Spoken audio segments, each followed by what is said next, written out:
वो खुद ही पनौती है। राहुल गांधी देश को फिर से खा जाएगा, अगर आ भी गया ना तो फिर से गुलाम बनाएगा। मेरे ख्याल से कोई अच्छा काम करने जाए तो मोदी जी सामने रहे तो वो देख के चले तो उनका काम पूरा हो जाएगा।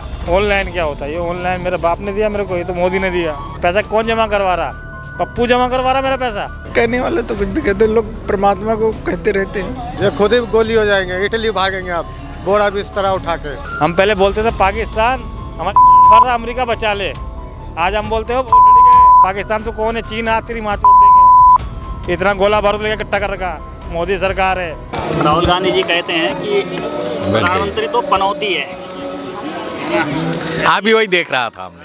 क्या लगता है आपको? ना राहुल गांधी जो आलू में सोना बनाने वाला है, उनका तो बात करने का ढंग नहीं है। प्रियंका गांधी जो भी है, ये तो बिल्कुल प्रधानमंत्री के लायक ही नहीं है। अभी इन लोग प्रधानमंत्री के कुर्सी पे बैठ जाए तो इंडिया नहीं रहेगा ना, भारत नहीं रहेगा। आज जो मुख्यमंत्री साहब से योगी आदित्यनाथ ठीक है हमारा यूपी के लिए, नहीं तो यूपी में कोई और मुख्यमंत्री होता तो यूपी नहीं रहे थे, हाँ बिहार बना देते।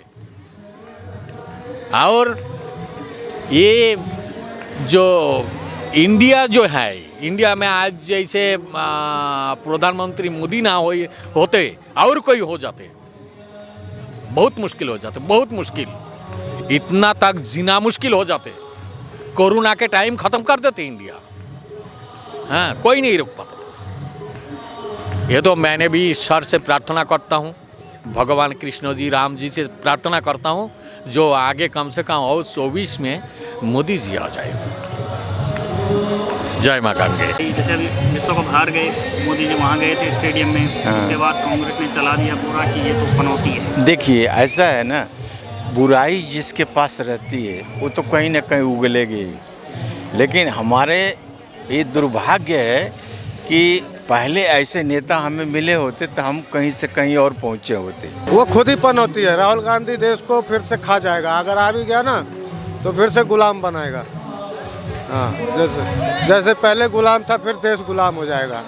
अभी तो मोदी जी के राज में कहूँ पे भी सीना चौड़ा करके जा रहे। राहुल गांधी जाते तो वो क्या ले आते विश्व कप? ये तो खेल है, हार जीत है, दोनों तो नहीं जीत सकते, एक ही जीतेगा उसमें, चाहे वो जीते या ये जीते।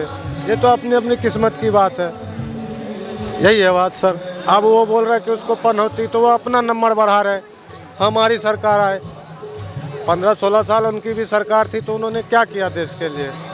चोरी डकैती गुंडागर्दी हर चीज़ है। अभी बहुत चीज़ सुधार है, लेबर लोग भी अच्छे कमा रहे खा रहे, दिहाड़ी भी कुछ उनकी बढ़ी है। उनके टाइम में तो 60 रुपये 150 रुपये 300 रुपये दिहाड़ी चल रही थी, अब तो 600-700 चल रही है। मजदूर बिंदास कहीं पे भी कमा रहे खा रहे। ये खुद ही गोली हो जाएंगे, इटली भागेंगे आप बोरा बिस्तरा उठा के। हाँ, उधर ही के हैं उधर ही भागेंगे। अब इंडिया में उसका कोई ज़रूरत नहीं है। मुझे गर्व है कि मैं गुजरात में रह रही हूँ। मैं हूँ उत्तर प्रदेश से, देवरिया डिस्ट्रिक्ट, लेकिन 50 साल हो गए मुझे गुजरात के अंदर। तो जो सुकून मिलता है वो उसको हम भुला नहीं सकते ना। बस धन्यवाद बेटा।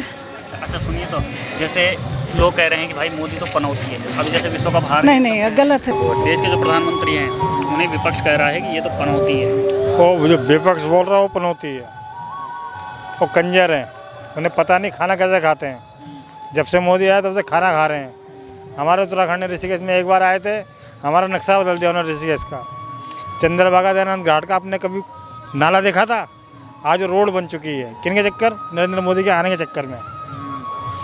आगे के चक्कर में जो खा रहे हैं अपने दम पे खा रहे हैं, किसी से भीख कोई मांग रहे हैं। आने टाइम पे हमारे उत्तराखंड सिटी को उन्होंने स्मार्ट सिटी बना देंगे तो बना देंगे। हमारा काम है उनको आगे बैठाना, बाकी काम उनका है। विपक्ष तो पागल है, पप्पू तो पागल है। पप्पू क्या जानता है? पप्पू को कुछ पता है आगे पीछे जाने का काम क्या होता है? पता होता तो फिर इतनी बात क्यों करता हो? वो तो चाचा बना के इनके साथ राज करता। पर सही नहीं है तो क्या करें, खुद गलत है। बोलता मैं बनाऊँ। किसको बनाएगा? कौन उसका प्रधानमंत्री कौन है? उसका विपक्ष का प्रधानमंत्री कौन बनेगा? आप बताएंगे मेरे को? कौन बताएगा? हमारा तो एक ही प्रधानमंत्री है, नरेंद्र मोदी। उनका कौन है? और होगा भी तो कौन होगा? चोरी होंगे जिन्हें खुद नहीं पता अभी तक कि उनका है कौन। तो हम जब तक रहेंगे मोदी को देखना चाहेंगे मेरे भैया। और जैसे ये जो सारे पार्टियां है ये मिलजुल के जीत जाए तो उनका वो नेता कितना पीटेगा, मारपीट होगा, इनका अंदर बात आनी है। सारे तो प्रधानमंत्री बनने का लायक है ना।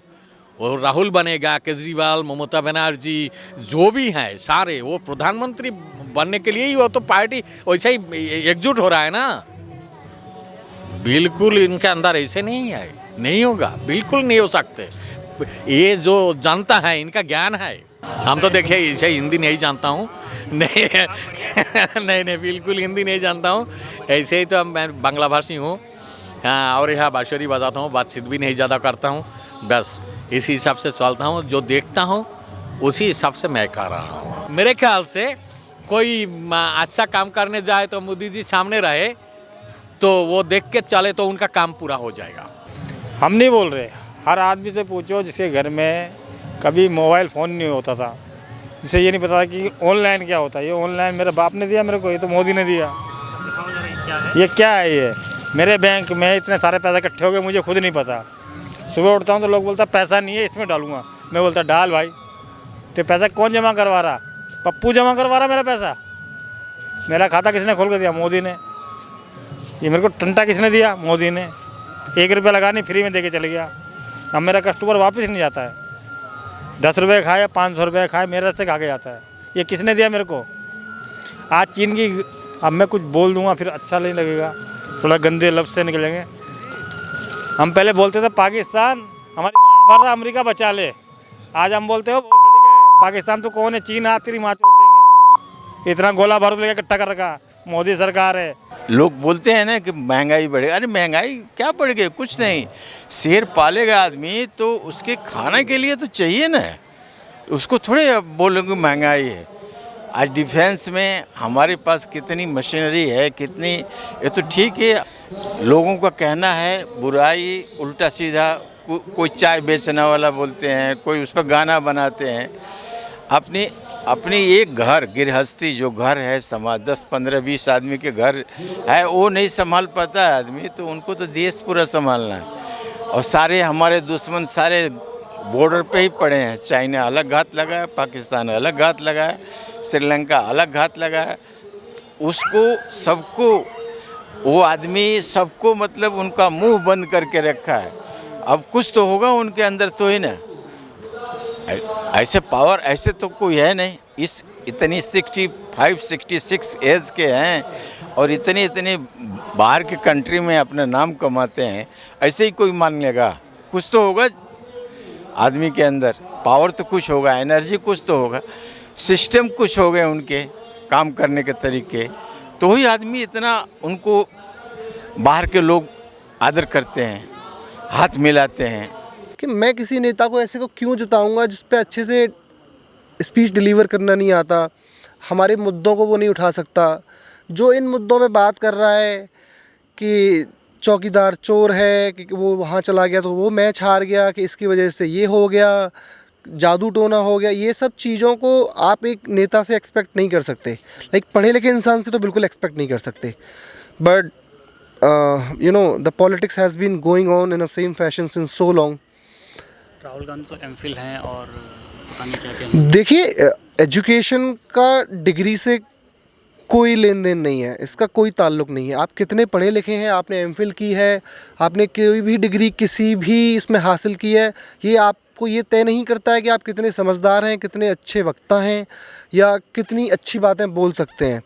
तो मेरे हिसाब से एजुकेशन का एक अच्छे स्पीकर होने से और एक अच्छा इंसान होने से कोई लेना देना नहीं है। वो जो राहुल गांधी के एक बार भाषण सुन रहा था मैंने, तो वो कह रहे थे जैसे ऐसे मशीन ले आएंगे जो इधर से आलू घुसाएंगे उधर से सोना निकलेगा। हाँ, गरीबी हट जाएगा, हम गरीबी हटा देंगे। अरे 70 साल कहाँ थे आप? गरीबी क्यों नहीं हटाए? हैं? तुम्हारा ये दीदा थे, पापा थे, सारे थे, तो क्या किए? गरीबी क्यों नहीं हटाए हैं?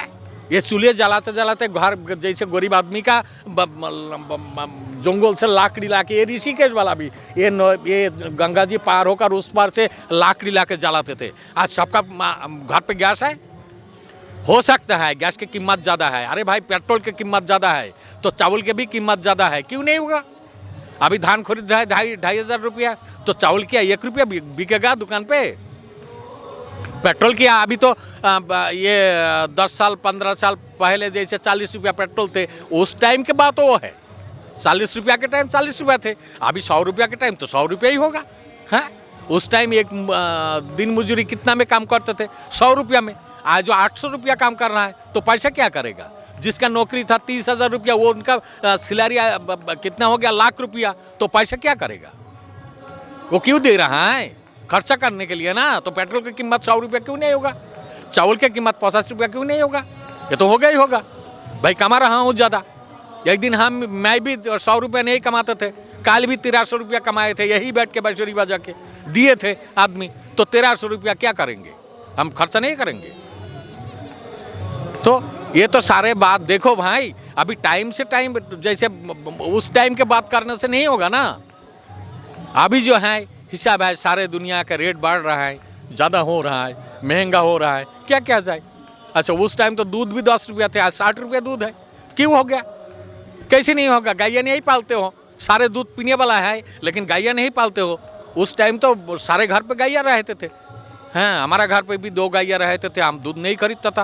और कोई आके कहते थे मुझे 1 किलो दूध चाहिए, पैसा ले लो। अरे पैसा क्या करेगा, 1 किलो दूध ले जाओ। अभी तो हम भी दूध नहीं पीता हूँ, दूध बिना लिकर चाय, लाल चाय, काली चाय पीता हूँ। हाँ, हमारा घर पे गायें नहीं है, हम पालते नहीं हैं। भाई अभी दूध की कीमत इतना क्यों हो गया? वो तो कहने से नहीं होगा ना। अभी गायें पालते नहीं है, दूध की कीमत ज़्यादा हो गया है। और इतना खेती था, खेती में घर बना दिए, अब उतना ज़मीन अभी है नहीं, चाष नहीं हो रहा है, फसल नहीं हो रहा है, कम हो रहा है, तो चावल की कीमत तो 100 रुपया होगा ही होगा, कैसे नहीं होगा? हैं? और बाहर देश से हमारा देश में पेट्रोल है क्या? डीजल है क्या? बाहर से आ जाते हैं। अच्छा बाहर से आ जाते हैं, उनका कैरिंग कास्ट सारे तुम जोड़ के कितना होगा? 100 रुपया तो सस्ता ही है। अभी जो ज़माना चल रहा है मेरे लिए बहुत है, मैं गरीब हूँ इसलिए बहुत है, लेकिन जो चलाते हैं वो पेट्रोल डीजल के गाड़ी चलाते हैं उनके लिए बहुत कम है। और राजीव गांधी कहते थे कि हम लोग 1 रुपया भेजते हैं तो 25 पैसा पहुंचता है। जी, वो एक बार BBC लंदन से वो खबर आ रहा था, जैसे मैंने उस टाइम वो मार्फी रेडियो था, वो हम खबर सुनते थे। खबर सुनना मेरा बहुत आदत है, आज अभी भी सुबह 5 बजे नहा धोआ के पहले खबर चालू करता हूँ, क्या हो रहा है देश में, क्या हुआ है, खबर देखता हूँ।